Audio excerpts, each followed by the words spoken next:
Nini wana? Nani wana? Nazo tuna bino ezani. Ta pas une mo. Ta. Yo. Et bon bazawa. Moto tazaye, moski ba bomoni ba tuté ba paye ba okima. Bino be ba okima ngana na kangi box kuna mutu sasa. Hein? La l'explication va être long. Ah. Mais t'as bino mon repé. Bah j'ai nouveau souka on a balabala. Bo okimi ça biso. Héritier. Hein? Vous en avez nini? Hein? Ils ont boulé pour moi pour bima kaka dingi wana bana bakende ko bata makuna na simanda kuna nini bongo. Donc ça pour ça nous sommes balés. Pourquoi je va batuni na mosala na monga faire dans mbangana? Il faut qu'on comprenne un peu que vous pas battu, vous avez pas sentiment ah yo kanga munoko na yo. Na photo etala. Yo kanga munoko na yo. Oui o baba tu to bete ah boni boye boza munoko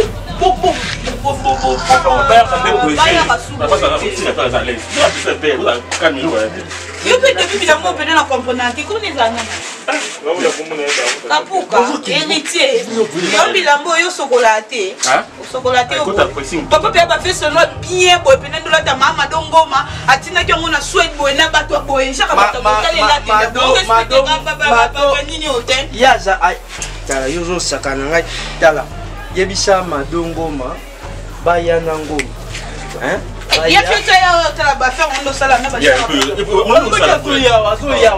akoya na tango ko ya monisco bambanga be mutaka afanya ko ka so chesu mako nganzambe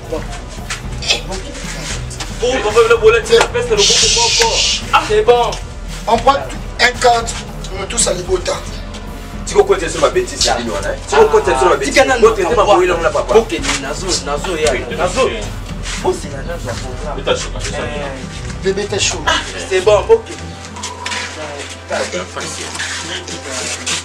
Déborah. Olambela mbika wana. Olambela mbika na bishaka. Des bango bakozwa mbongo afufu. Bonjour. Ozo sakana ngai ozo sakana na ngai fais bibiche ozo sakana na ngai yo ko mo benga papa longo na pa conseiller akomi na papa bibiche bino mi bale ko sala bo sala bo bouillon tant zo adamé hein massa deuxième yaya moi là ça sonne mutu bujwa bujwa deuxième obi pena soki basalizaka lipota nga pena nazanga mibasi naso mokili ebandeli batie pena miroir boye tala liboto ozokenda kopona lipota oseya te